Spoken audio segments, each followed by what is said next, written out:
Pergunta para outros síndicos. Ali, ó. As grandes administradoras, não sei se é impressão minha, mas há uma tendência de fazer do síndico profissional um prestador de serviço para as grandes administradoras? Delas quererem fazer do síndico profissional um prestador de serviço dela? Veja. Ou é impressão minha?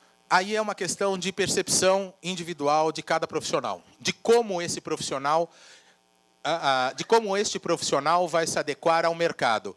Existem profissionais que se adequam ao mercado se aliando a construtoras ou a administradoras. Existem profissionais que são totalmente autônomos porque respeitam a autonomia da sua função, porque quem o escolhe é a Assembleia e ele vive durante anos dentro de um condomínio. Tá bom? Pois não, aqui na frente. Vamos lá. Jogo rápido, obrigado. Obrigada. Eu sou presidente do Conselho Fiscal de um condomínio com 25 torres. Ótimo, olha que lindo. Cada torre, 40 apartamentos. É uma cidade. É uma cidade, é uma pequena cidade. Orçamento dele? 3 milhões ano. Olha que lindo. É uma cidade. É uma empresa de porte médio. Exato. Nós saímos há 2 anos de uma gestão amadora, que se perpetuava há 14 anos, para uma outra gestão amadora, que tomou o cuidado de se associar com uma administradora de condomínios, porém uma administradora cujos sócios são advogados. Nada contra advogados. Obrigado. Mas longe da administração. Perfeito. E esses advogados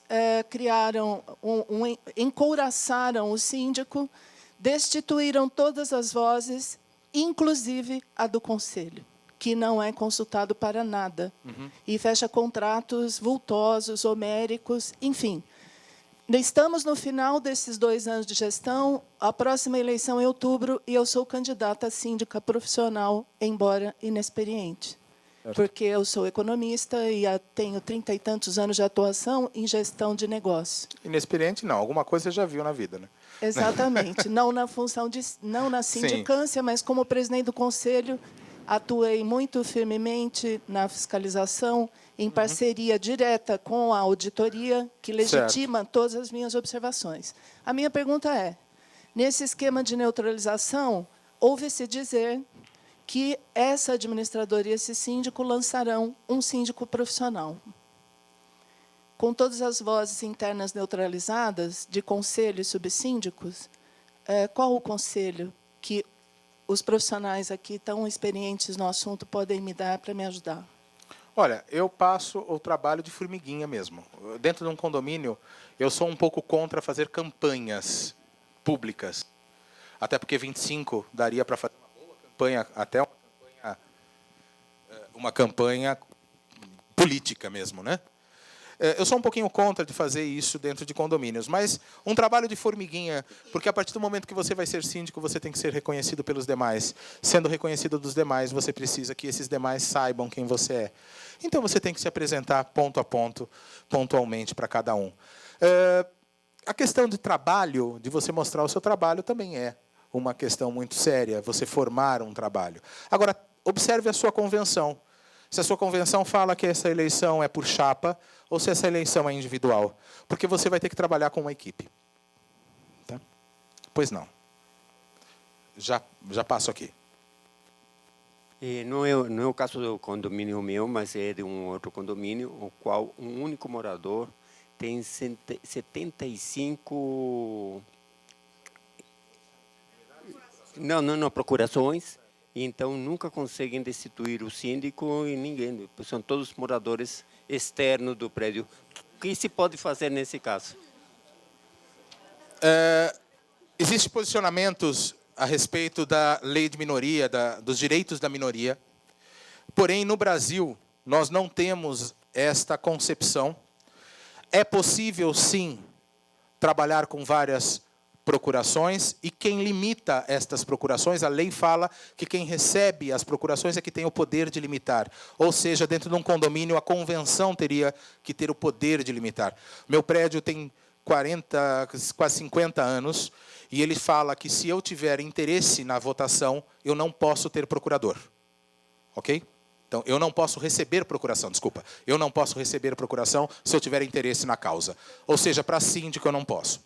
E só pode estar limitado a 2. Isso há 50 anos atrás. Agora, outros condomínios têm outras visões.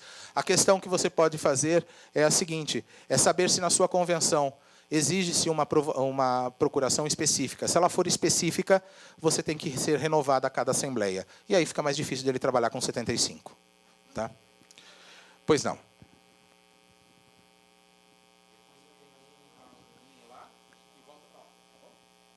Eu vejo uma situação aí agravada nesse momento de crise no Brasil, em que esse segmento de síndico profissional começa a ser poluído por profissionais que não estão capacitados para exercer a função. Eu não tenho muito envolvimento, né, com as categorias aí de classe, etc., que poderiam estar mexendo com isso. Há algum movimento para se normatizar a função do síndico profissional no mercado? Vamos lá. Primeira questão que surge. Volto a falar de forma legalista, tá? Eu volto a falar de forma legalista. Existe no Congresso algumas questões sobre síndico profissional, das quais eu vejo que nenhuma vai passar. Por quê? Até foi um debate sério que eu tive com a Roseli numa tarde dessas, nos nossos telefonemas à tarde, eu dirigindo. Que é quando a gente consegue falar. Eu estou dirigindo e a gente vai conversando. A questão toda é que, no Brasil, síndico é síndico. Tá? É quem administra o condomínio. Não existe a figura do síndico profissional. Para que houvesse uma regulamentação de profissão do síndico profissional, eu, Cristiano, verifico que teria que ser colocado uma alteração no Código Civil e criasse um desdobramento. Hoje, o síndico é o representante, aquele que administra. Ele pode ou não ser condômino, ponto final. Tá bom? Agora, regulamentar a profissão de síndico, o síndico é uma atividade, ele não é uma profissão. No entanto, a gente aí teríamos que avaliar as atividades preponderantes para verificar em que classificação ele entraria. Eu não puxo, com todo o respeito, não sou advogado, não sou administrador, nem contabilista, porém eu estou no CRA como convidado, mas não é só por convidado, é por convicção também, de que a atividade preponderante do administrador do condomínio, não pela palavra administrador, mas pelas atividades exercidas, ele é preponderante da administração. Sendo, sim, multidisciplinar, e em alguns casos, por exemplo, um condomínio com 24 torres, ele tem um faturamento de 3 milhões, qualquer empresa, nesse sentido, precisaria até de uma auditoria obrigatória e de uma contabilidade oficial, e não simplesmente uma conciliação bancária. Tá? Mas é um debate sério. Um outro debate que eu tenho dentro do CRA é a abertura de conversa entre conselhos. Tá? A minha visão dentro do CRA, a professora Roseli sabe, e o Dr. Roberto também, ele é de abrir isto para que, olha, vamos fazer um contato com todos os conselhos envolvidos dentro de uma administração de condomínio e vamos conversar. Vamos fazer uma regulamentação múltipla. Seria algo inusitado, algo de uma primeira vez, de que conselhos regularizariam uma atividade. Por quê? O síndico, nessa situação, nestas condições, ele estaria muito mais para um gestor público do que para um empresário nessa situação. Não estou falando das atividades fins, eu estou falando da função ali básica. Nessa questão, ele é multidisciplinar. E se eu for regulamentar, ele é multidisciplinar. Para ser multidisciplinar, eu tenho que verificar qual que é o preponderante e não ter briga entre conselho. Porque se tiver briga entre conselho, eu resolvi um problema interno dentro de um condomínio e criei um problema institucional, um conflito institucional. Tá bom? Mas existe, sim, andando no Congresso, eu verifico que não passará na Constituição e Justiça, nas comissões de Constituição e Justiça. Tá? Tinha um na frente, mas o senhor pode... Aqui, ó. Ali, já está até com o microfone. Eu quero saber, com relação aos poderes e responsabilidades do síndico, os efeitos jurídicos que decorrem da contratação com vínculo empregatício ou sem vínculo na qualidade de prestador de serviços, porque isso deve gerar efeitos jurídicos e uma Então, vamos lá. distinção mais ou menos limitada. Primeira coisa, não há possibilidade de síndico ser contratado. Na minha visão, Cristiano. Ok? Pela CLT. Pela CLT, não. O De vínculo acordo com seria o de Código representação. Civil. O vínculo seria de representação. Tá bom? Concordo. Então, o que acontece?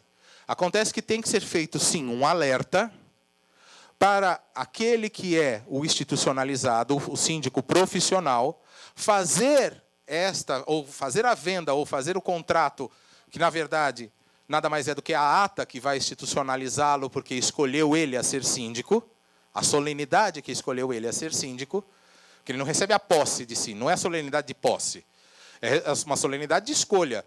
Escolheu o fulano de tal. Então, pode-se criar as regras de como vai ser o trabalho institucionalizado. Agora, lembrando, fugindo da questão de periodicidade, fugindo da questão de subordinação. Ele pode definir que na semana ele trabalhará tantas horas, mas sem colocar o perfil de tempo. Quando que eu vou utilizar isso? É meu livre critério.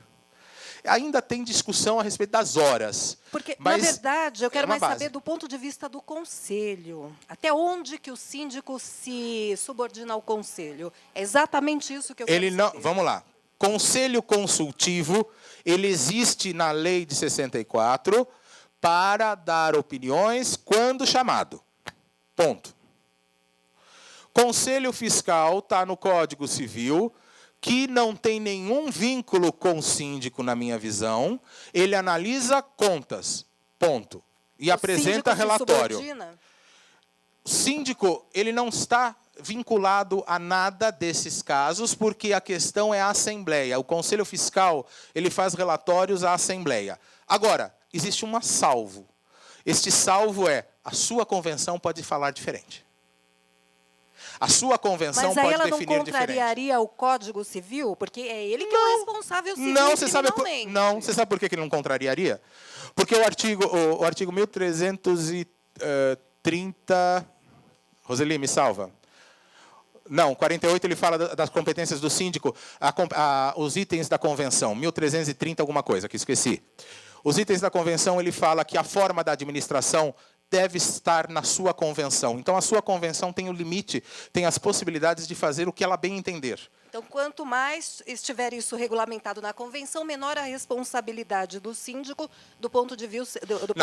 Uma coisa é responsabilidade. É por isso que eu estou perguntando. A responsabilidade do síndico civil e penal, ela existe, e aqui eu falo que ela é de forma tanto objetiva como subjetiva, porque muitas vezes é pelo risco da atividade, pela atividade existente. A questão que vincula o conselho, é aí quem vai definir se você foi a mais ou a menos, é a tua convenção. Se você teria a obrigação de falar com ele antes ou não, é a sua convenção que tem que definir. Na teoria, você não tem que falar com ninguém, você administra o condomínio. Então, a submissão ao conselho seria uma espécie de cláusula excludente da ilicitude? Não. Não, eu não falei isso.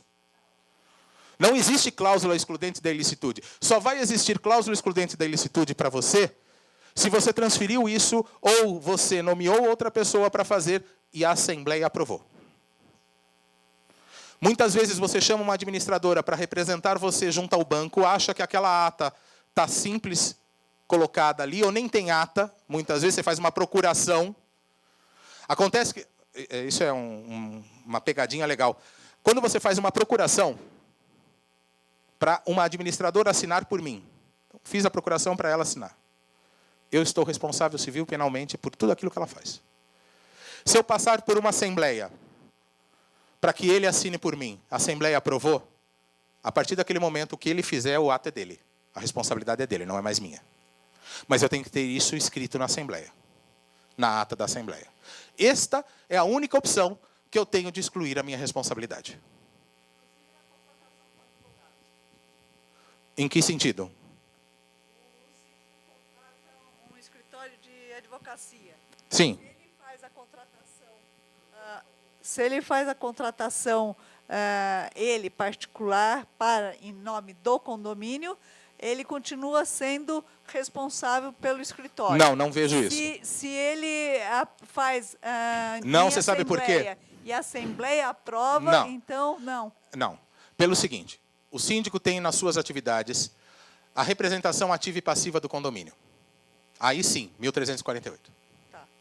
Tá? Ele representa ativo e passivo o condomínio. Então, ele pode fazer contratações e distratos. Oi? Depende, vamos lá, depende muito da situação e do que a sua convenção fala. Existem convenções que limitam a questão orçamentária, existem convenções que não limitam a previsão orçamentária, e aí é que mora a sacada. A sacada de quando você faz uma previsão orçamentária dentro de um condomínio, por exemplo, de 24 torres. Se você simplesmente aprova rateio, sem nenhum outro critério, para aquele ano, você simplesmente está colocando um tiro no pé. A pessoa pode fazer o que ela quiser com os 3 milhões. O que você...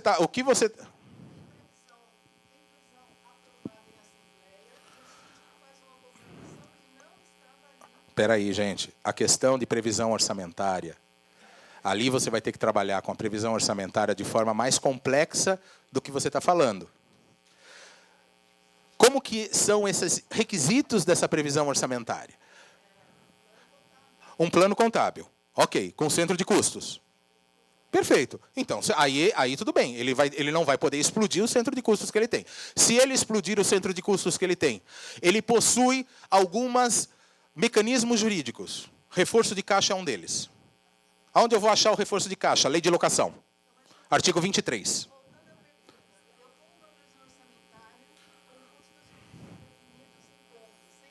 Sim.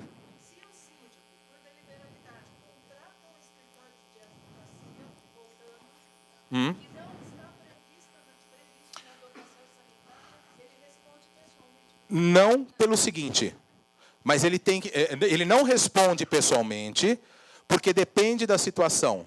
Se for uma situação de risco, de emergência, ele pode fazer.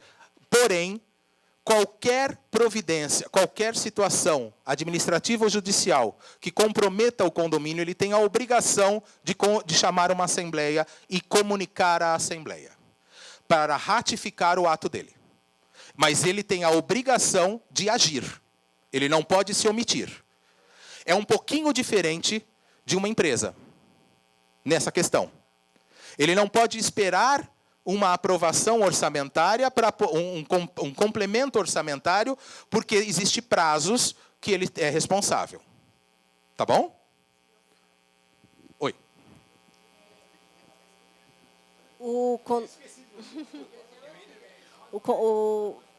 O condomínio em que eu moro ainda é maior do que o dela. São 68 torres com 5 andares. São 1.416 apartamentos, unidades. Não, na Zona Sul, um pouquinho para frente ali de Interlagos. Nós viemos de má gestão durante 10 anos. Conseguimos, depois de 3 assembleias, eleger finalmente um síndico. O síndico ainda não fez a assembleia para aprovação da previsão orçamentária, mesmo porque o condomínio tinha muita dívida. Dívida com Sabesp, porque visivelmente havia desvio de verba, né? Então, assim, ele foi eleito no dia 16 de janeiro, assumiu no dia 17 de janeiro. E eu queria entender o que implica, porque, assim, só agora é que as contas estão em dia. Quer dizer, até que foi rápido, né? De janeiro até aqui. Agora, as contas estão em dia, mas a previsão orçamentária não foi feita e nem aprovada. Mesmo porque a gente precisou desse prazo, entendeu? Para entender tudo o que o condomínio precisa. Okay. Isso é ruim? Sim. Implicaria numa situação jurídica ali, diretamente não tem nenhuma implicação, não existe nada legal de você não fez a previsão orçamentária, puxa, o que vai acontecer? Porque ele tem o recurso dos reforços de caixa, conforme eu falei da lei de locação, artigo 23, que ele poderia ali se basear para colocar. Agora, quando eu falo na falta de previsão orçamentária e eu vou trabalhar com as ações de cobrança de condomínio, sejam elas executivas ou sejam elas pelo procedimento comum, eu vou precisar desse documento. E se eu não tiver esse documento, eu estou frágil. E o outro lado poderá falar, eu não paguei, realmente não paguei, porque simplesmente você não fez a sua parte. E se você não faz a sua parte, eu não tenho por que você me exigir que eu faça a minha. Tá? Aham, sim, sim.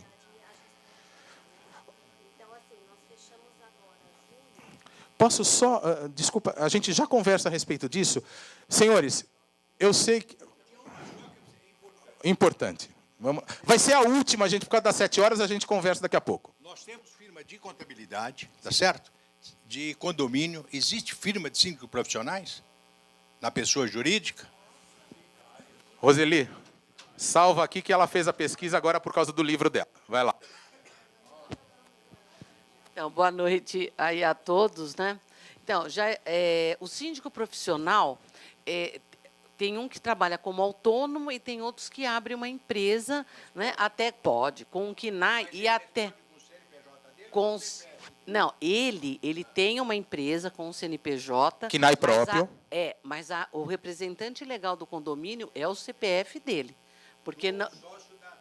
Sim, mas até síndico, mesmo se for o seu escritório como síndico, tem um ele vai ser sempre o seu CPF. Né?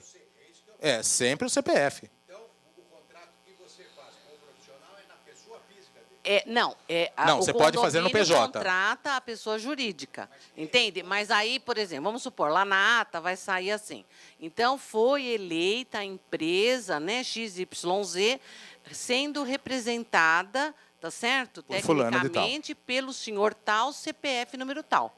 Entende? E isso... nesses moldes. E aí, assim, o que é importante para todos, né, essa parte de ter um síndico profissional com uma empresa jurídica, porque não há daí a necessidade do condomínio dos encargos de 20% de INSS, como ocorre com o autônomo, né, e a retenção dos 11%. Então, isso hoje já é um fator de competição no mercado. Isso. Tá? E aí, para o condomínio, ele sai mais barato porque não tem os encargos que o autônomo teria. Tá bom? Obrigada, senhores, gente. Obrigada, Cristiano. Eu que agradeço. Obrigado.